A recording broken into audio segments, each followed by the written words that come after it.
In today's video, we're discussing whether or not it's a good idea to invest in pre-construction condos. The definitive guide on how to manage your credit. Product, penalty, price, in that order. It's never been more important to get your mortgage right. All right, welcome back. In today's video, we're discussing whether it's a good idea to, and in quotation marks, invest in pre-construction condos. This is a question that gets asked quite frequently in the comment section. We get asked all the time to make a video on exactly this topic. So for those of you who have asked, this is your opportunity to get that answer.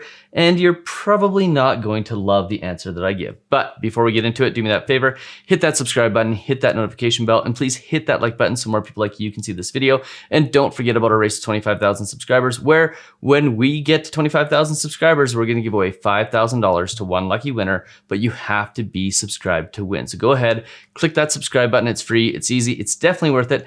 And don't forget about our secrets to getting the lowest interest rate course. If you're watching this video, it's highly likely that you are also going to be shopping for a mortgage in the near future. And that secrets to getting the lowest interest rate course gives you all the information you need to basically not get screwed. It teaches you how to negotiate with your bank, your broker, how to get the absolute best rate, how much margin's available to get the best rate. By the way, that chapter alone is worth the price of admission. And it also goes through all the landmines and pitfalls of discount mortgages and how to make sure you don't end up with a whole bunch of things that you aren't aware of. We've priced that course so low that pretty much anybody who takes it will get at least 10 to 50 times their money back. In fact, we've put a special offer in it to make sure that you get at least 10 times your money back if you end up going, hey, forget it, we don't want to do this. We want Mortgage 360 to get us that mortgage. If you choose us for your mortgage, you end up getting $1,000 back. And this is my way of giving back to the community and the people who tune in every single day, because what this does is it gives you all the tools you need to make sure that you don't get screwed in the exact same way that a client at Mortgage 360 would be protected from all the bad mortgage demons that are out there. So you can go to ratesecrets.ca to get that. And on that note, let's get into the actual video. Today, I'm going to discuss something that I've got significant experience in, which is pre-construction condos. I have done this myself. In fact, the first property that I ever bought was a pre-construction condo. And I've also not done this a whole bunch of times, been presented opportunities to and decided not to.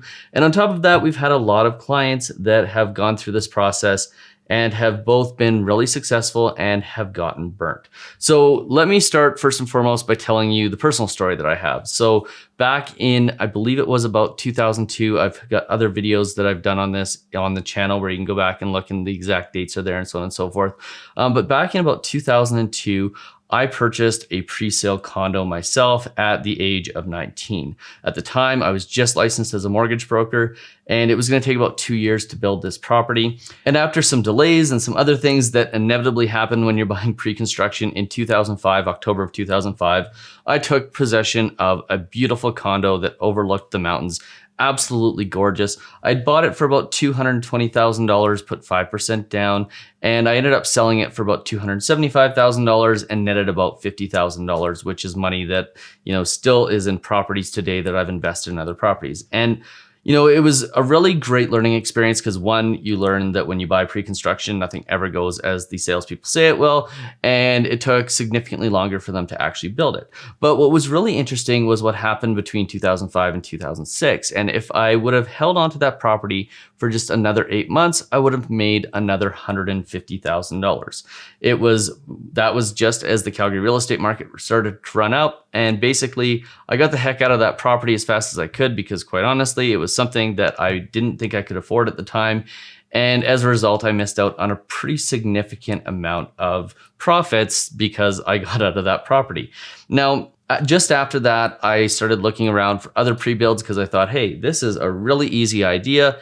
You basically go, you put the minimum amount down, and then you wait 2 or 3 years. Property values always go up, of course, and then you end up getting this property that's worth more, and then you either sell it or live in it.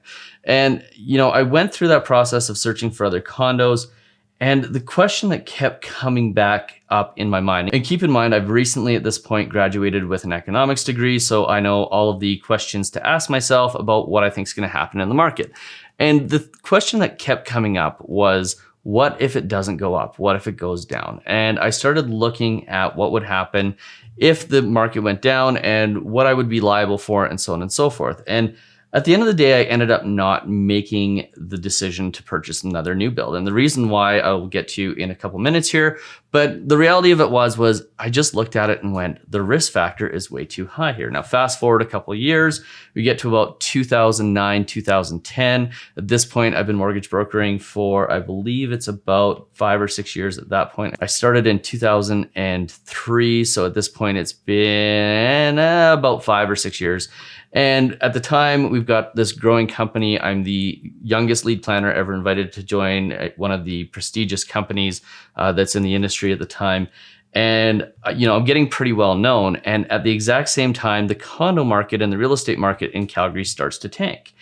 And lo and behold, there are all these people who have bought pre-sale condos because at this point in time, it's become known that you can buy a pre-sale condo in Calgary and basically make $50,000, $100,000, $200,000 by virtually doing nothing. And a whole bunch of people have gotten into this market and started buying these properties. And lo and behold, the market drops out and we're getting like 2 or 3 phone calls a week of people asking us, hey, can you help me? I bought this condo. It's now worth $50,000 less or $100,000 less than I bought it for. And I need to get financing on it and I'm basically screwed. And what ended up happening was all of those people exposed themselves to the actual losses that the builder would incur if they didn't complete on the building. Most of them completed, some of them walked away. Nobody, I think, got sued, although I'm sure it happened. But the reality of it is those people who purchased those pre-built condos thinking, oh, I just put $20,000 down and then I end up with this property that's going to be worth more. Well, they got a rude awakening, not only in the fact that they had lost their money, but they had actually created quite a bit of liability for themselves if they didn't actually take possession of the property. So, it was a really interesting time and learning experience. Over the course of about 8 years, I saw both the benefits and the positives of buying pre-construction condos and also the negatives of buying pre-construction condos in way of a pretty significant amount of people who didn't become clients because they couldn't become clients because their properties didn't value for what they should have. So, all of that's to say that there are some circumstances where it's okay to buy pre-construction. First of all, if you're buying a house, building a house, and you've got a plan to basically have a down payment for that house, take possession of it and live in it. And same thing for a condo. If you're buying it to take possession of it and live in it, I'm totally cool with that. I think that is a perfectly fine idea. If that is what you want to do and you want to build exactly the property that you want to live in, your dream house, your dream condo, totally cool with that. Where I think that it is a bad idea for people to purchase pre-construction is when they are doing it from the perspective of trying to gain appreciation. Now, keep in mind, I'm talking about condos a lot here because it's not very common for people to buy pre-construction houses with the expectation that they're going to make appreciation. But when I talk about condos here, I gotta say first and foremost that I was always taught that appreciation is always the bonus in real estate investing. Appreciation is the thing that you don't come for. It's the thing that if it happens, that is the bonus to whatever investment you have made. And the problem with purchasing pre-construction as an investment, and I'm going to call it an investment with quotation marks because it's really not an investment, it's speculation, is that you can end up in a situation where you have this property that you've purchased that doesn't necessarily do what it was supposed to do and it doesn't go up in value the way that it was supposed to go up in value. And then what ends up happening is when the market turns, and inevitably it will, keep in mind we have higher interest rates coming. We have also potentially government intervention that is quite common in the Canadian real estate market when things get too hot.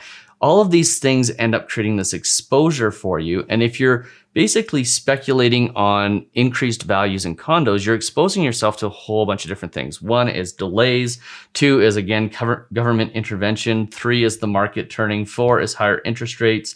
5 is changes to the qualifying rates, and so on and so forth. So just because, the salesperson in a new construction condo says, hey, this is a really good deal, of course it's going to be worth more in a couple of years, it isn't necessarily true. And we have evidence of that from 2010. We also have some evidence of it from 2014. 2015, although not to the same degree. So what you need to understand is that when you are purchasing a property that is getting built, you're actually in part financing it for the builder, because what tends to happen is the builder has financing to build the project, but they have to sell a certain number of pre-sales before some of that financing gets released. So you're acting by writing that contract as a financier in a way for that property.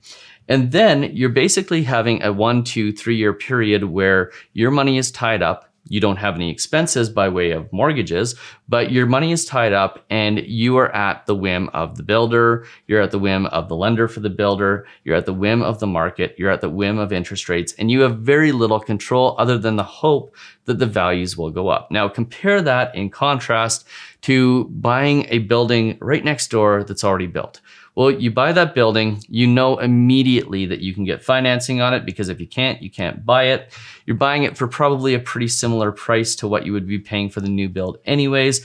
You're able to put renters into it if it's an investment, and therefore, because you're putting renters into it, you have income coming in, and that mitigates your risk. You've also got those 2 years where 2 or 3 years that it takes to build the new condo, where you're actually having money go towards the mortgage and you are reducing your liability, which in return reduces your risk, because as that mortgage gets smaller and smaller and smaller, your risk goes down. And then eventually, if you needed to, you could potentially sell that property because you've got a smaller mortgage on it. So, purchasing a brand new condo construction versus an existing one, you take on significantly more risk and you have significantly less control when you're buying a new construction than you would if you're buying an existing building. So at the end of the day, you have this opportunity where you could potentially buy a property, not have to get a mortgage, all of those things, but there's so much that can go wrong. And, if you have money that you don't care about and you're willing to lose it, and you want to speculate, absolutely go ahead and speculate. But keep in mind that this is not investing. Purchasing new build condos with the hope that they go up in value is speculating, not investing. And investing, or speculating in this case, for the pure sense of just having appreciation, is typically what gets people in a lot of trouble. And it is the one way you can start to see your net worth zoom past zero on the way down. So I don't recommend buying new construction if you're buying it as an investment or you're speculating on it. Hey, if you don't care about the money, or if you're in a position where you're buying a new construction with a 2-year plan to save your down payment because it's a place you're going to live in, totally fine. But don't take the risk of putting a whole bunch of money out there and having the builder and the lender and the market basically dictate whether or not it's going to be a successful investment. By the way, contrast this one more time to something like flipping.